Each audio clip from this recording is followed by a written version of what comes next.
토요일 오후 선주는 빨래바구니를 들고 세탁실로 향했다. 25년 동안 반복해온 일상이었다. 민호의 와이셔츠를 하나씩 꺼내며 주머니를 확인하고 칼라 부분의 때를 살펴보는 것까지 모든 게 기계적이었다. 그런데 오늘은 달랐다. 민호의 흰 셔츠에서 낯선 향이 올라왔다. 라벤더였다. 달콤하면서도 상큼한 그 향기는 분명 자신이 쓰는 향수가 아니었다. 선주는 25년 동안 같은 브랜드의 장미 향수만 사용해왔다. 민호도 그 사실을 잘 알고 있었다. 여보가 향수를 바꿨나? 선주는 셔츠를 코에 가져다 댔다. 향기가 더욱 진하게 느껴졌다. 이상했다. 민호는 평소 향수를 전혀 사용하지 않는 사람이었다. 심지어 선주가 사준 애프터 쉐이브도 냄새가 부담스럽다며 거의 쓰지 않았는데 세탁기에 셔츠를 넣으며 선주는 고개를 저었다. 별것 아닌 일에 예민해지는 자신이 우스웠다. 아마 회사 엘리베이터에서 누군가의 향수 냄새가 옮겨 붙었을 것이다. 요즘 젊은 직장 여성들은 진한 향수를 많이 쓰지 않나? 하지만 마음 한편에서는 계속 무언가가 찜찜했다. 거실로 돌아온 선주는 소파에 누워 휴대폰을 보고 있는 민호를 바라봤다. 평소와 다를 것 없는 모습이었다. 회사 유니폼을 벗고 편한 옷으로 갈아입은 그는 뉴스를 보며 맥주를 마시고 있었다. 여보, 오늘 회사에서 무슨 일 있었어? 응? 그냥 평소와 같았지. 왜? 아니야, 그냥. 선주는 부엌으로 가서 저녁 준비를 시작했다. 감자를 깎으면서도 자꾸 그 라벤더 향이 떠올랐다. 진짜 별일 아닌 건데 왜 이렇게 신경이 쓰일까? 엄마, 아빠가 요즘 이상하지 않아? 저녁 식사 중 딸 윤서가 갑자기 말했다. 왜? 뭐가 이상한데? 요즘 핸드폰을 자주 보는 것 같아. 예전엔 집에서는 거의 만지지도 않았는데. 선주는 민호를 슬쩍 바라봤다. 윤서 말이 맞았다. 요즘 민호는 집에서도 자주 휴대폰을 들여다봤다. 심지어 화장실 갈 때도 들고 갔다. 회사 일이 많아서 그런가 보다. 선주는 대수롭지 않게 대답했지만 마음속에서는 작은 의욕이 싹트기 시작했다. 라벤더 향기와 핸드폰. 별개의 일일 수도 있지만 왜인지 이 둘이 연결되는 것 같았다. 그날 밤 선주는 쉽게 잠들지 못했다. 옆에서 코를 고는 민호를 바라보며 생각했다. 25년을 함께 살아온 남편. 정말 아무것도 아닌 일일까? 일요일 아침 선주는 평소보다 일찍 일어났다. 밤새 뒤척이느라 잠을 제대로 이루지 못했기 때문이다. 부엌에서 커피를 내리고 있을 때 민호가 허둥지둥 거실로 나왔다. 여보, 내 휴대폰 못 봤어? 침대맡에 있던데? 아니야, 거기 없어. 민호는 온 집안을 뒤지듯 찾아다녔다. 소파 쿠션 사이, 침실 이불 속, 심지어 냉장고 위까지. 그의 초조한 모습이 평소와 달라 보였다. 있다. 소파 밑에서 휴대폰을 찾아든 민호는 안도의 한숨을 쉬었다. 하지만 화면을 확인하는 순간 그의 얼굴이 굳어졌다. 선주는 그 표정을 놓치지 않았다. 뭔가 잘못됐어? 아니야, 아무것도 아니야. 민호는 서둘러 휴대폰을 주머니에 넣었다. 하지만 너무 급하게 움직이는 바람에 폰이 바닥에 떨어졌다. 화면이 켜진 채로. 그 순간 선주의 눈에 들어온 것은 웃고 있는 젊은 여성의 사진이었다. 긴 생머리에 화사한 미소를 짓고 있는 여자. 민호와 나란히 서서 찍은 듯한 사진이었다. 이 사람 누구야? 선주의 목소리는 의외로 평온했다. 하지만 가슴은 벌써 두근거리기 시작했다. 아, 그냥 회사 후배야. 어제 회식 때 찍은 거. 민호는 황급히 휴대폰을 주워들며 말했다. 하지만 그의 목소리에는 어색함이 배어 있었다. 회식이 있었어? 어제는 야근한다고 했는데? 아, 맞아. 야근 끝나고 간단히 맥주 한잔 한 거야. 팀장이 고생했다고 해서. 선주는 고개를 끄덕였다. 하지만 마음 한편에서는 뭔가 맞지 않는다는 느낌이 들었다. 어제 민호가 집에 돌아왔을 때는 술 냄새가 전혀 나지 않았다. 그리고 회식이라고 하기에는 사진 속 분위기가 너무 친밀해 보였다. 예쁘네. 몇 살이야? 잘 모르겠어. 한 30 초반쯤? 이름은? 나연이야. 김나연. 민호는 대답하면서도 계속 휴대폰 화면을 만지작거렸다. 마치 다른 무언가를 확인하는 것 같았다. 선주는 커피를 한 모금 마셨다. 라벤더 향수와 젊은 여자의 사진. 이제 두 개의 조각이 맞춰지기 시작했다. 하지만 아직 확신할 수는 없었다. 정말 단순히 회사 후배일 수도 있으니까. 요즘 일이 많이 힘들어? 응, 새로운 프로젝트 때문에 정신없어. 그 나연이도 우리 팀으로 새로 들어왔거든. 민호는 자연스럽게 대답했지만 선주는 그가 나연이라는 이름을 부르는 방식이 묘하게 다르다는 것을 느꼈다. 평소보다 조금 더 부드럽고 조금 더 친근했다. 그날 하루 종일 선주는 그 사진이 머릿속에서 떠나지 않았다. 빨래를 개면서도 청소를 하면서도 저녁을 준비하면서도 계속 그 여자의 웃는 얼굴이 떠올랐다. 김나연. 30 초반의 회사 후배. 라벤더 향수를 쓰는. 선주는 거울 앞에 서서 자신의 모습을 바라봤다. 50세의 전업주부. 손등에는 세월의 흔적이, 눈가에는 주름이 자리 잡고 있었다. 화장품도 몇 년째 같은 브랜드만 사용하고 옷도 편안한 것 위주로만 입었다. 그리고 사진 속 그 여자는 너무나 젊고 아름다웠다. 월요일 저녁 선주는 민호가 좋아하는 갈비찜을 준비했다. 평소보다 정성을 더 들여 양념을 했고 밑반찬도 여러 가지 만들었다. 뭔가 확인하고 싶은 마음이었다. 정말 아무것도 아닌 일이라면 민호는 평소처럼 맛있게 먹으며 이런저런 이야기를 할 것이다. 윤서야, 아빠한테 전화해서 언제 들어오시는지 물어봐. 네, 엄마. 윤서가 전화를 걸었지만 민호는 받지 않았다. 문자를 보내니 한참 후에야 답장이 왔다. 회의 중. 8시쯤 들어갈게. 8시가 넘어 민호가 들어왔을 때 갈비찜은 이미 식어 있었다. 선주는 다시 데우며 별일 아니라는 듯 웃었다. 고생했어요. 어서 씻고 와요. 미안해. 갑자기 회의가 길어져서. 식탁에 앉은 민호는 평소와 달리 휴대폰을 식탁 위에 뒤집어 놓았다. 화면이 보이지 않게. 예전에는 그런 적이 없었는데. 갈비찜 어때요? 응, 맛있어. 대답은 했지만 민호의 반응은 시큰둥했다. 평소라면 역시 우리 집 갈비찜이 최고야라며 연신 칭찬했을 텐데 오늘은 그냥 먹기만 했다. 윤서가 아버지를 유심히 바라보며 말했다. 아빠, 요즘 일이 많이 힘드세요? 표정이 안 좋아 보여요. 그런가? 그냥 새 프로젝트 때문에 스트레스가 좀 있어. 어떤 프로젝트인데요? 복잡해. 말해봐야 너희가 이해하기 어려울 거야. 민호는 대충 얼버무리며 밥을 빨리 먹었다. 그리고 휴대폰이 진동하자 재빨리 확인했다. 그 순간 선주는 민호의 표정이 미묘하게 변하는 것을 봤다. 입꼬리가 살짝 올라갔다가 이내 평상시 표정으로 돌아왔다. 먼저 일어날게. 내일 아침 일찍 출근해야 해서.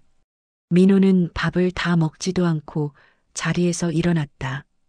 아직 반도 안 드셨는데요. 배가 별로 안 고파. 잘 먹었어. 민호가 방으로 들어간 후 윤서가 어머니를 바라봤다. 엄마 아빠 정말 이상해요. 요즘 집에 있어도 마음이 딴 데 있는 것 같아요. 선주는 민호가 남긴 밥그릇을 바라보며 답했다. 그냥 일이 많아서 그런가 봐. 하지만 속으로는 윤서의 말에 동감하고 있었다. 민호는 분명 달라져 있었다. 집에 있으면서도 자꾸 다른 곳을 생각하는 것 같았고 휴대폰에 온 메시지를 확인할 때마다 표정이 달라졌다. 그날 밤 선주는 침대에 누워 천장을 바라봤다. 옆에서 자고 있는 민호의 휴대폰에서 간헐적으로 진동 소리가 들렸다. 누군가 계속 메시지를 보내고 있는 것 같았다. 새벽 2시 또 한 번 진동이 울렸다. 이번엔 길게 전화였다. 민호가 뒤척이며 일어나 휴대폰을 확인했다. 그리고 조용히 침대에서 빠져나와 거실로 나갔다. 선주는 숨을 죽이고 귀를 기울였다. 거실에서 들려오는 민호의 목소리는 평소보다 낮고 부드러웠다. 왜 이렇게 늦게 전화했어? 응, 잠들어가고 있었어. 내일 점심때 봐. 응, 나도. 마지막 나도라는 말에 선주의 가슴이 철렁 내려앉았다. 그 말투에는 분명 애정이 담겨 있었다. 민호가 침대로 돌아왔을 때 선주는 잠든 척했다. 하지만 한잠도 잘 수 없었다. 새벽까지 계속 생각했다. 라벤더 향수, 사진 속의 젊은 여자, 그리고 새벽 전화. 이제 더 이상 우연이라고 생각할 수 없었다. 뭔가 확실히 잘못되고 있었다. 화요일 오후 선주는 처음으로 민호를 미행하기로 결심했다. 25년 결혼 생활에서 한 번도 해본 적 없는 일이었다. 손이 떨렸지만 더 이상 의심만 하고 있을 수는 없었다. 민호의 회사는 집에서 지하철로 30분 거리였다. 선주는 평소보다 일찍 집을 나서 회사 근처 카페에서 기다렸다. 6시가 되자 회사 건물에서 사람들이 하나둘 나오기 시작했다. 6시 20분 민호가 나타났다. 하지만 혼자가 아니었다. 긴 생머리를 한 젊은 여성이 그 옆에 있었다. 사진에서 본 바로 그 여자 김나연이었다. 두 사람은 자연스럽게 나란히 걸으며 어디론가 향했다. 선주는 멀찍이 따라갔다. 가슴이 쿵쾅거렸고 손바닥에 땀이 났다. 혹시 정말 단순한 동료 관계일 수도 있다는 마지막 희망을 품고 있었다. 두 사람은 역 반대편에 있는 조용한 카페로 들어갔다. 창가 자리에 마주 앉았다. 선주는 카페 맞은편 버스 정류장에서 지켜봤다. 처음에는 그저 대화를 나누는 것처럼 보였다. 하지만 점점 둘 사이의 분위기가 달라지는 것을 느낄 수 있었다. 나연이 웃을 때마다 민호도 따라 웃었고 때로는 몸을 앞으로 기울여 더 가까이 다가갔다. 그리고 그 순간이 왔다. 나연이 테이블 위로 손을 뻗어 민호의 손등 위에 자신의 손을 올렸다. 민호는 그 손을 뿌리치지 않았다. 오히려 고개를 숙여 나연을 바라보며 무언가를 속삭였다. 선주의 세상이 무너졌다. 버스 정류장 의자에 주저앉은 선주는 가슴이 터질 것 같았다. 25년. 25년을 함께 살아온 남편이 다른 여자와 저렇게 다정한 모습을 보이고 있었다. 눈물이 날 것 같았지만 나오지 않았다. 너무 충격적이어서 감정이 마비된 것 같았다. 두 사람은 1시간가량 더 있다가 일어났다. 카페를 나서면서 나연이 민호의 팔에 자신의 팔을 끼웠다. 마치 연인처럼. 선주는 더 이상 지켜볼 수 없어 집으로 돌아왔다. 지하철 안에서도 집으로 가는 길에서도 계속 그 장면이 반복 재생됐다. 나연의 손이 민호의 손 위에 올려지던 순간 민호가 미소 짓던 모습. 집에 도착했을 때는 이미 8시가 넘어 있었다. 윤서가 걱정스럽게 물었다. 엄마, 어디 갔다 오세요? 연락도 안 되고. 아, 잠깐 마트 갔다 왔어. 그런데 손에 아무것도 없는데요? 선주는 그제야 빈손으로 돌아온 자신을 깨달았다. 아, 사려던 게 없어서. 윤서는 어머니의 표정이 이상하다는 것을 눈치챘다. 평소보다 창백하고 눈이 초점을 잃은 것 같았다. 엄마, 괜찮으세요? 응, 괜찮아. 그냥 조금 피곤해서. 그때 현관문이 열리며 민호가 들어왔다. 왔어? 평소와 똑같은 인사였다. 하지만 선주에게는 모든 것이 달라 보였다. 민호의 셔츠에서 또다시 라벤더 향이 났다. 그리고 그의 얼굴에는 묘한 여운이 남아 있었다. 오늘은 일찍 오네요. 응, 일이 일찍 끝나서. 거짓말이었다. 선주는 민호가 나영과 함께 보낸 시간을 알고 있었다. 그날 밤 저녁 식사는 고문 같았다. 민호는 평소처럼 밥을 먹으며 윤서와 농담을 주고받았다. 하지만 선주는 한 숟가락도 제대로 넘길 수 없었다. 여보, 밥 안 먹어? 배가 별로 안 고파.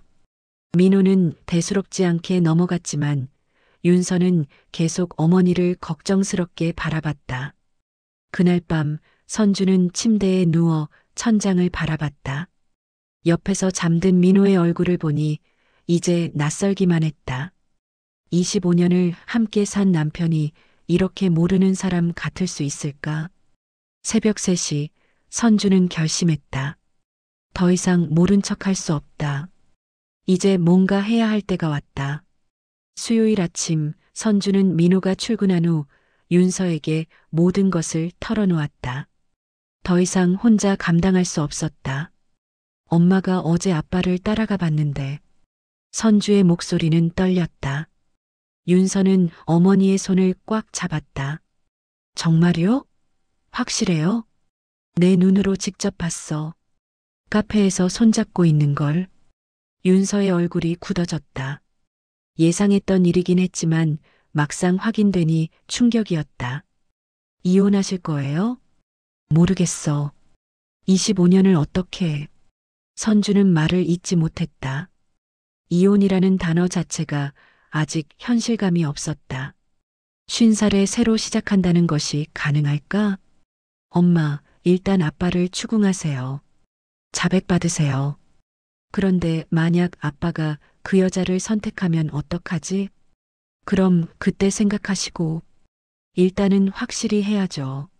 하지만 선주는 쉽게 결심이 서지 않았다. 만약 민호를 추궁해서 모든 것이 끝나버리면 25년의 결혼 생활이, 윤서의 가정이 모두 무너지면. 그날 저녁 민호가 평소보다 늦게 들어왔다. 또 나영과 만났을 것이라는 생각에 선주의 가슴이 아팠다. 오늘은 정말 늦네요. 미안해. 팀장하고 회식이 있었어. 또 거짓말이었다. 선주는 이제 민호의 거짓말을 쉽게 알아차릴 수 있었다. 목소리 톤이 미묘하게 달라지고 눈을 제대로 마주치지 않았다. 어디서 드셨어요? 회사 근처 삼겹살집에서. 술 냄새가 안 나네요. 민호가 잠깐 당황하는 기색을 보였다. 아, 많이 안 마셨어. 팀장이 일찍 들어가자고 해서. 선주는 더 이상 묻지 않았다. 이미 답을 알고 있으니까. 그날 밤 선주는 윤서와 깊은 이야기를 나눴다. 엄마, 그냥 넘어가시려고 해요? 아직 모르겠어. 확실한 증거도 없고. 엄마가 직접 본 게 증거죠. 그런데 법적으로는 어떨지 모르잖아. 윤서는 잠시 생각하더니 단호하게 말했다. 엄마, 이혼하지 마세요. 응? 이혼하면 아빠가 편해져요. 그 여자랑 당당하게 살 수 있게 되고 엄마만 손해예요. 그럼 어떻게 하라는 거야? 복수하세요. 냉정하게. 윤서의 눈에 차가운 빛이 돌았다. 그 여자한테 위자료 청구하세요. 남의 가정을 파괴한 대가를 치르게 하는 거예요. 그런 게 가능해? 당연하죠. 불륜 상대방에게도 위자료를 청구할 수 있어요. 엄마가 당하고만 있을 필요 없어요. 선주는 딸의 말에 놀랐다. 윤서가 이렇게 현실적이고 강한 면이 있는 줄 몰랐다. 하지만 변호사도 필요하고 돈도 많이 들 텐데. 제가 알아볼게요. 여성 전문 변호사 있거든요.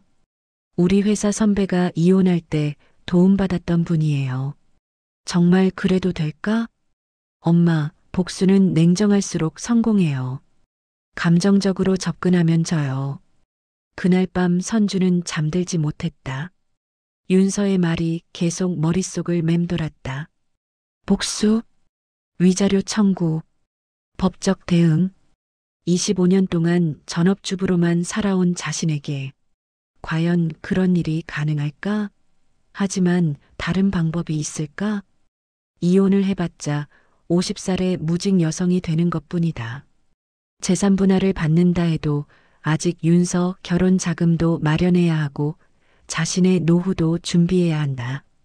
그리고 무엇보다 나연이라는 여자가 아무런 대가 없이 남의 가정을 무너뜨리는 것이 용납되지 않았다. 새벽 5시 선주는 결심했다. 눈물을 흘리는 대신 싸우기로, 피해자로 살기보다는 당당하게 맞서기로. 다음 날 아침 윤서가 알아봐준 변호사 사무실로 전화를 걸었다. 박미경 변호사님 있으신가요? 상담 예약을 하고 싶은데요. 전화를 끊은 후 선주는 거울 앞에 섰다. 초췌해진 얼굴이었지만 눈빛만은 예전과 달랐다.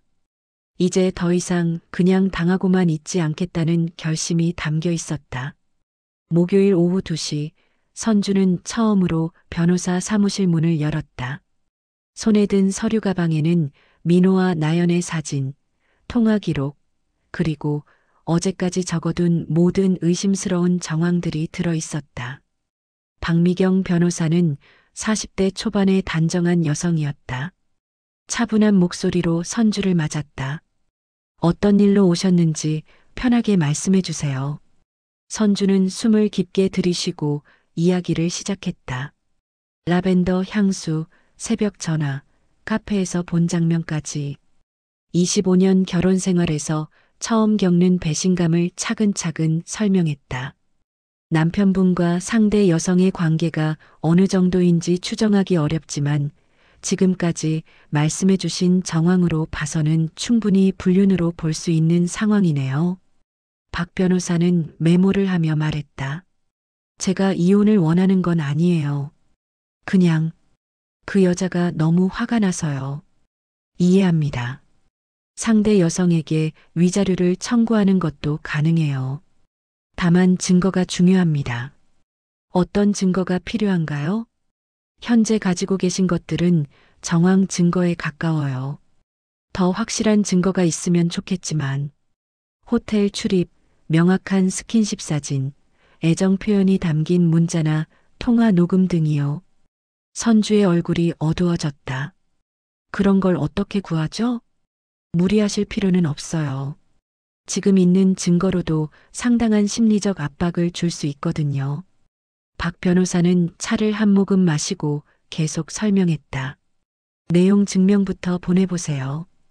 불륜 관계를 알고 있다는 것을 명확히 하고 관계 중단과 위자료를 요구하는 거예요. 위자료는 얼마나 받을 수 있나요? 케이스마다 다르지만 혼인 기간과 피해 정도를 고려해서 보통 500만 원에서 3천만 원 사이예요. 다만 상대방의 경제력도 중요하죠. 선주는 김나연의 나이를 생각했다. 30대 초반 회사원이라면 그렇게 여유가 있지는 않을 것이다. 돈이 목적은 아니에요. 그냥 대가를 치르게 하고 싶어요. 맞습니다. 실제로 많은 분들이 금전적 배상보다는 상대방의 반성과 관계 정리를 원하시거든요. 박 변호사는 선주의 손을 바라보며 말했다. 하지만 감정이 아니라 증거로 싸워야 해요. 상대방도 변호사를 선임할 가능성이 높거든요. 그때 감정적으로 대응하면 불리해집니다. 어떻게 해야 하나요? 일단 남편분 모르게 증거를 더 수집하세요. 그리고 절대 추궁하지 마세요. 경계심을 갖게 되면 증거 인멸할 수 있어요. 선주는 고개를 끄덕였다. 윤서가 한 말과 같았다. 그리고 무엇보다 중요한 건 이 일이 마음의 준비가 되셨는지예요. 법적 절차는 생각보다 오래 걸리고 감정적으로도 힘들거든요. 각오는 했어요. 25년을 바친 결혼 생활을 이렇게 무너뜨릴 수는 없어요. 박 변호사는 선주의 단호한 목소리를 듣고 안심하는 표정을 지었다. 좋습니다. 그럼 일단 2주 정도 더 증거 수집을 해보시고 그 후에 내용 증명 발송하는 걸로 하죠. 수임료는 어떻게 되나요? 착수금 200만 원, 성공 시 추가로 받는 금액의 20%예요. 부담스러우시면 분할도 가능하고요. 선주는 잠시 망설였다. 200만 원은 그녀에게 작은 돈이 아니었다. 하지만 이미 결심한 일이었다. 알겠습니다. 계약서 작성해 주세요. 사무실을 나서면서 선주는 처음으로 마음이 조금 가벼워지는 것을 느꼈다. 혼자가 아니라는 생각이 들었다. 이제 전문가와 함께 체계적으로 대응할 수 있을 것 같았다. 집으로 가는 길에 선주는 윤서에게 전화했다. 변호사님 만나고 왔어. 내 말이 맞았어. 어떻게 됐어요? 2주 더 증거 모으고 내용 증명 보내기로 했어. 잘했어요, 엄마. 이제 시작이에요. 전화를 끊고 나서 선주는 마음을 다잡았다. 이제 더 이상 피해자가 아니다. 당당하게 싸울 준비가 된 사람이다. 그날 저녁 민호가 들어왔을 때 선주는 평소와 똑같이 미소로 맞았다. 고생했어요. 저녁 드세요. 민호는 아내의 평온한 모습에 안심하는 듯했다. 하지만 그는 몰랐다. 이제 선주가 완전히 달라졌다는 것을. 2주 후 선주의 서류 봉투는 훨씬 두꺼워져 있었다. 박 변호사의 조언대로 감정을 억누르고 차분히 증거를 수집한 결과였다. 민호의 통화 내역, 늦은 귀가, 시간을 기록한 달력, 그리고 결정적으로 지난 주말 찍은 사진들. 민호가 회사 동료들과 등산 간다고 거짓말을 한 날, 선주는 멀리서 그들을 따라갔다. 등산로 벤치에서 둘만 도시락을 나눠 먹는 모습, 나연히 민호의 어깨에 기대는 장면까지 모두 카메라에 담았다. 어머니, 정말 대단하세요. 박 변호사는 선주가 가져온 증거들을 보며 감탄했다. 이 정도면 충분히 불륜 관계를 입증할 수 있어요. 특히 이 등산 사진들은 매우 유력한 증거가 될 것 같네요. 이제 내용 증명을 보내면 되나요? 네. 김나연 씨의 직장 주소로 발송하겠습니다. 집 주소는 아직 파악이 안 됐죠? 네, 그건 어떻게 알아내야 할지 모르겠어요. 직장 주소면 충분해요. 법적 효력에는 문제 없거든요. 박 변호사는 미리 작성해둔 내용 증명서를 선주에게 보여주었다. 내용 증명서. 받는 사람 김나연. 귀하는 현재 기혼자인 김민호와 부적절한 관계를 유지하고 있음을 알고 있습니다. 본인은 김민호의 배우자로서 귀하의 행위가 혼인관계를 침해하는 불법 행위임을 명확히 통지합니다. 이에 따라 다음과 같이 요구합니다. 김민호와의 모든 관계를 즉시 중단할 것. 정신적 피해에 대한 위자료 1,500만 원을 지급할 것. 본 통지서 수령 후 7일 이내에 위 요구사항에 대한 답변이 없을 시 법적 절차를 진행할 것임을 알려드립니다. 보내는 사람 이선주. 선주는 내용 증명서를 읽으며 가슴이 두근거렸다. 평생 이런 문서를 보낼 줄은 꿈에도 몰랐다. 1,500만 원이 적당한가요? 혼인 기간과 피해 정도를 고려하면 적절한 수준이에요. 너무 과도하면 오히려 인정받기 어려워지거든요. 김나연이 변호사를 선임하면 어떻게 되나요? 그럼 변호사끼리 협상을 하게 될 거예요. 하지만 상당한 심리적 압박이 될 거예요. 직장에도 알려질 가능성이 높고요. 선주는 나연이 받을 충격을 상상해봤다. 회사에서 내용 증명을 받는다면 분명 당황할 것이다. 그런데 만약 남편이 알게 되면 어떻게 하죠? 그때는 솔직하게 말씀하세요. 더 이상 숨길 필요 없어요. 오히려 남편분이 상황의 심각성을 깨닫게 될 거예요. 내용 증명은 다음 날 발송됐다. 선주는 우체국에서 등기로 발송하는 것을 직접 확인했다. 김나연에게 도달하는데 이틀 정도 걸릴 예정이었다. 그 이틀 동안 선주는 평소와 똑같이 생활했다. 민호에게는 여전히 미소로 대했고 저녁도 정성스럽게 준비했다. 하지만 속으로는 김나연이 내용 증명을 받는 순간을 계속 상상했다. 금요일 오후 박 변호사에게서 전화가 왔다. 김나연 씨가 내용 증명을 수령했어요. 배달 확인됐습니다. 그럼 이제 기다리면 되는 건가요? 네. 7일 안에 답변이 올 거예요. 보통은 2에서 3일 안에 연락이 와요. 선주는 가슴이 두근거렸다. 이제 정말 시작된 것이다. 그날 저녁 민호가 평소보다 일찍 들어왔다. 표정이 어두웠다. 일찍 오셨네요.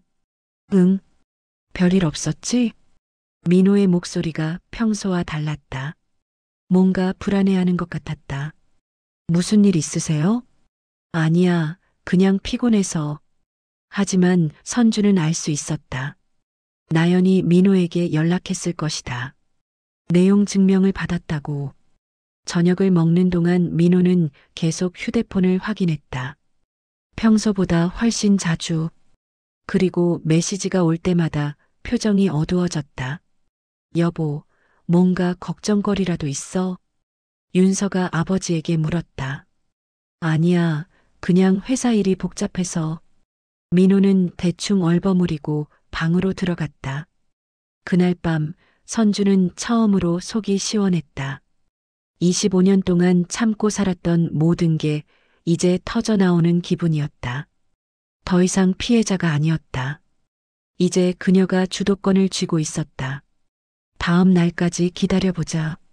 김나연이 어떤 반응을 보일지, 민호가 어떻게 나올지. 하지만 선주는 더 이상 두렵지 않았다. 법이 그녀의 편에 서 있으니까. 월요일 오전 10시 박 변호사 사무실로 전화가 걸려왔다. 김나연이라고 하는데요. 변호사님과 상담을 받고 싶어서요. 접수원이 박 변호사에게 보고하자 박 변호사는 선주에게 즉시 연락했다. 김나연 씨가 직접 연락해 왔어요. 아마 상당히 당황한 것 같아요. 빨리 연락했네요. 보통 이런 경우 3, 4일은 고민하는데 하루 만에 연락한 걸 보면 상당한 충격을 받은 것 같아요. 선주는 마음이 복잡했다. 통쾌하면서도 한편으로는 무서웠다. 정말로 이 일이 현실이 되고 있다는 게. 오늘 오후 3시에 만나기로 했어요. 어머니도 함께 오시겠어요? 제가 가면 감정적으로 될 것 같아요. 변호사님이 대신 만나주세요. 알겠습니다. 결과는 바로 알려드릴게요. 오후 3시 박 변호사 사무실에 김나연이 나타났다. 선주가 본 사진보다 훨씬 초췌해 보였다. 화장기 없는 얼굴에 눈이 부어 있었다. 안녕하세요. 김나연입니다. 나연의 목소리는 떨렸다. 앉으세요. 내용 증명 때문에 오신 거죠? 네.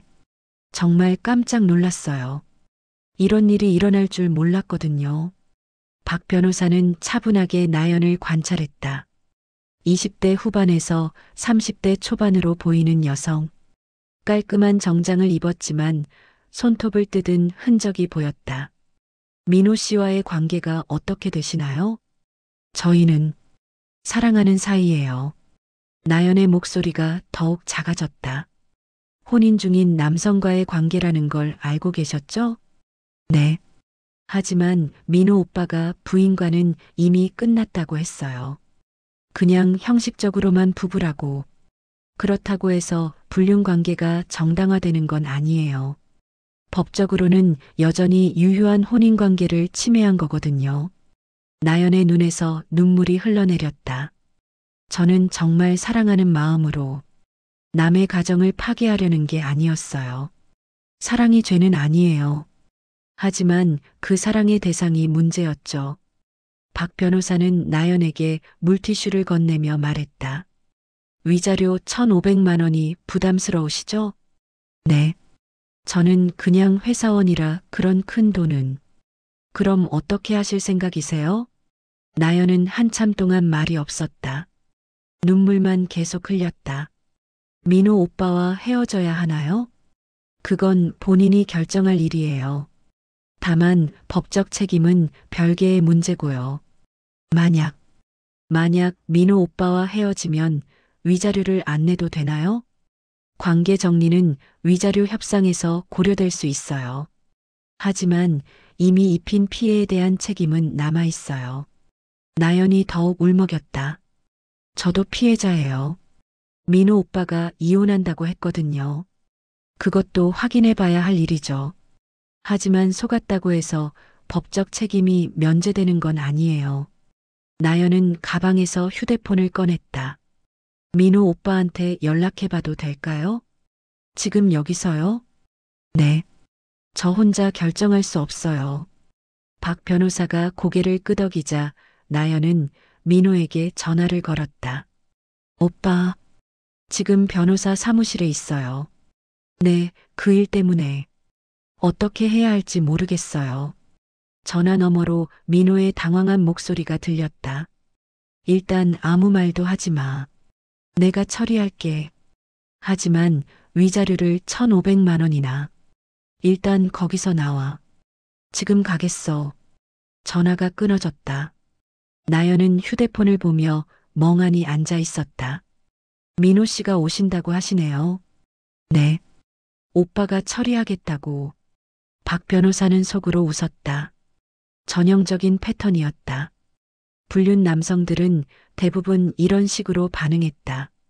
30분 후 민호가 헐레벌떡 사무실로 들어왔다. 정장 차림이었지만 넥타이가 삐뚤어져 있었다. 변호사님, 이게 대체 무슨 일입니까? 민호의 목소리에는 분노가 섞여 있었다.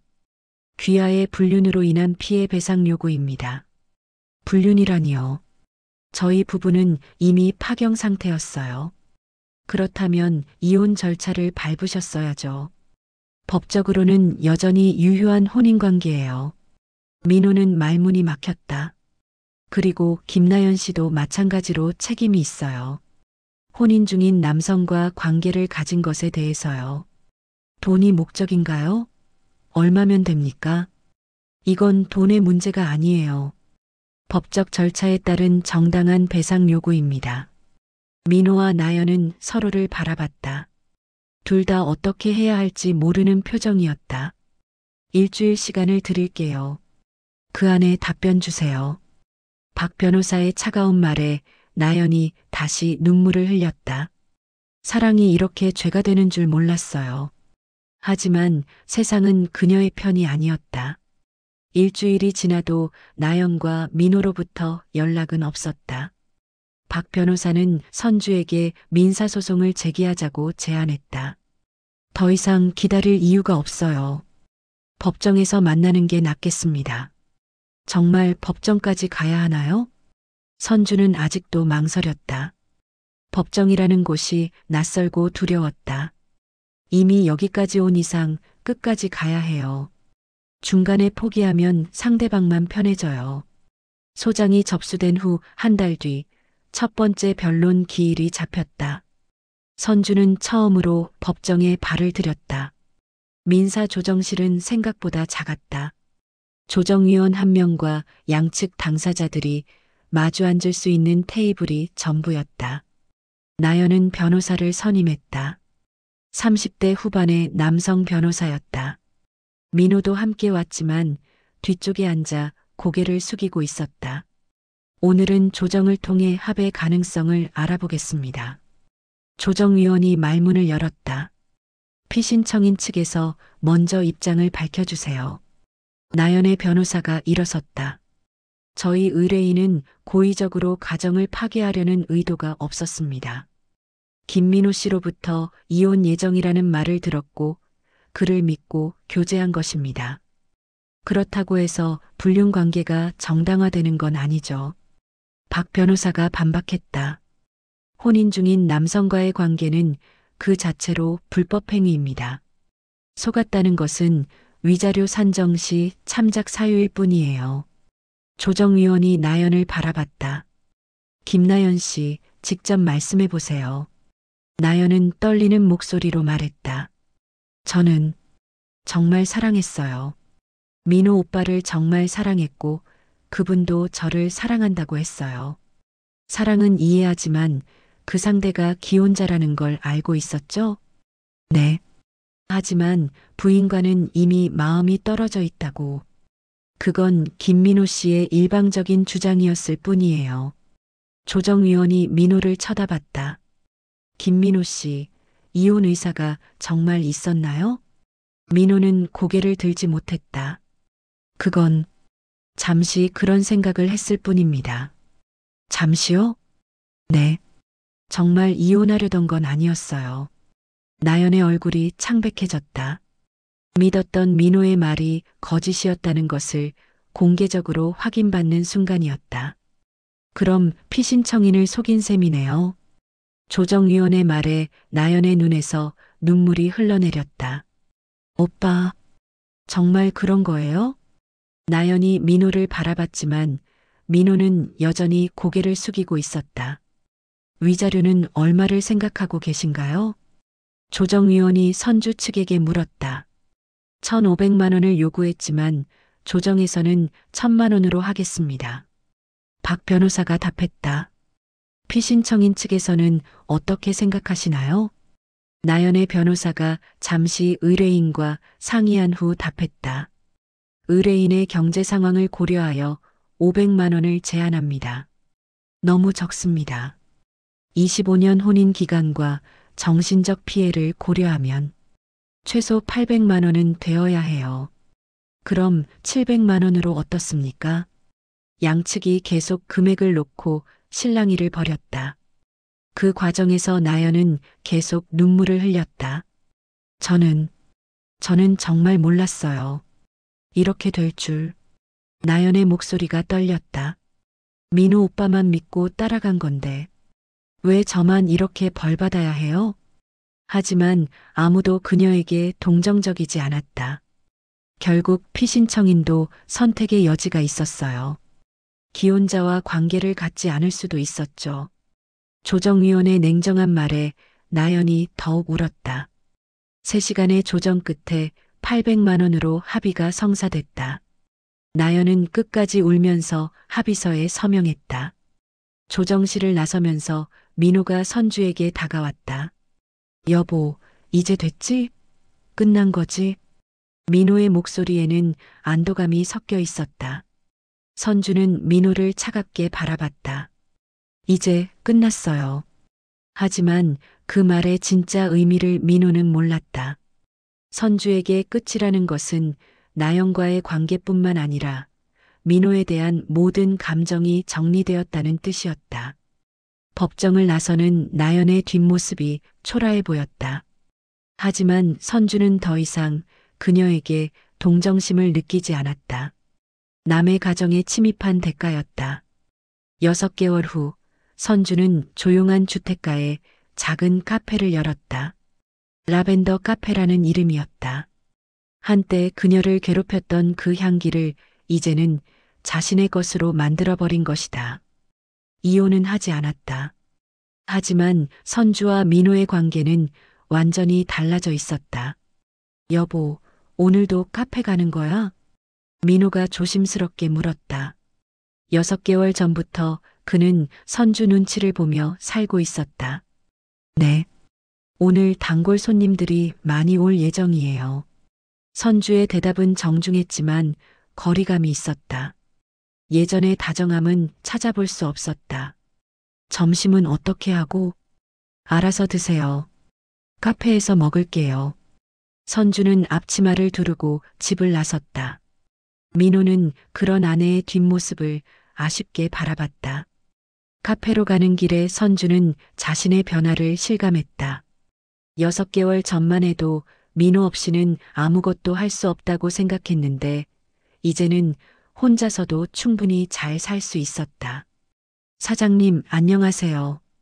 카페 문을 열자 단골 손님들이 반갑게 인사했다.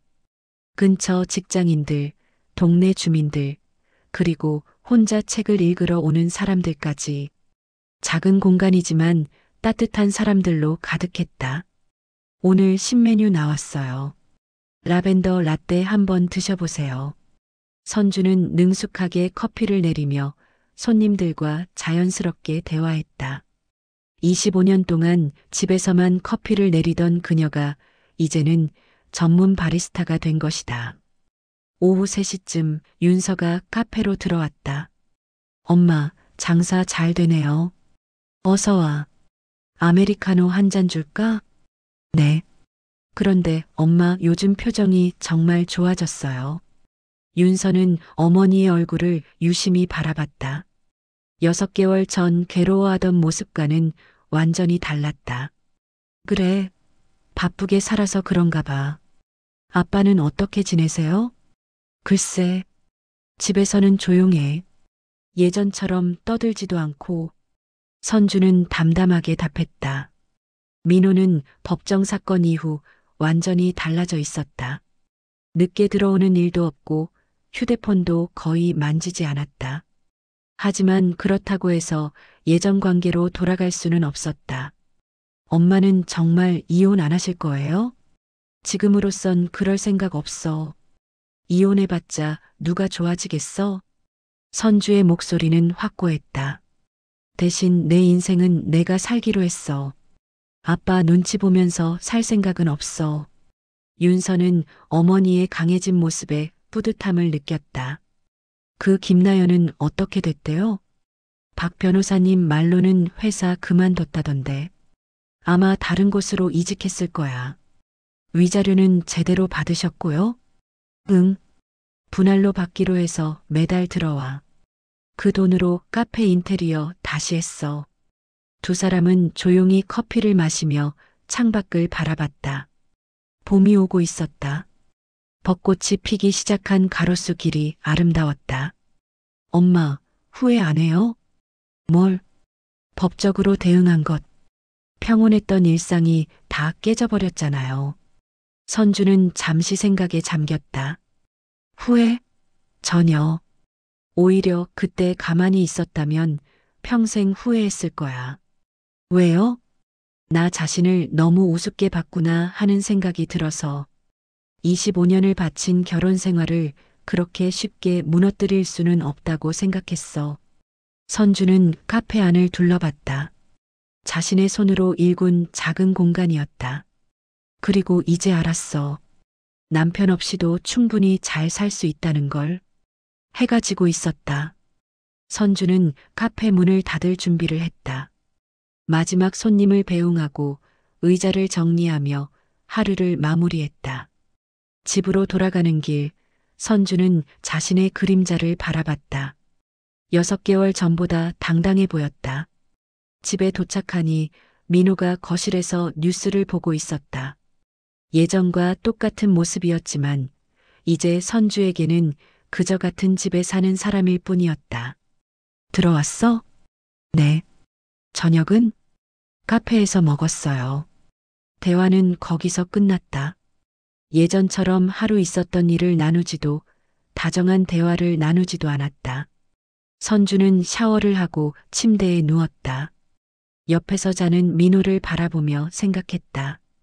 상처는 흉터가 되었다. 하지만 그 흉터는 자신이 살아냈다는 증거였다. 25년의 결혼 생활은 끝나지 않았지만 완전히 새로운 형태로 변화했다. 이제 선주에게는 카페가 있었고 자신만의 삶이 있었다. 그리고 무엇보다 다시는 누구에게도 무시당하지 않을 자신감이 있었다. 창문 너머로 보이는 벚꽃이 한 송이씩 떨어지고 있었다. 끝이 아니라 새로운 시작을 알리는 꽃잎들이었다. 선주는 처음으로 편안한 잠에 들었다. 내일은 또 다른 하루, 온전히 자신의 하루가 기다리고 있었다. 상처는 흉터가 되지만 흉터는 살아냈다는 증거입니다. 시청해 주셔서 감사합니다.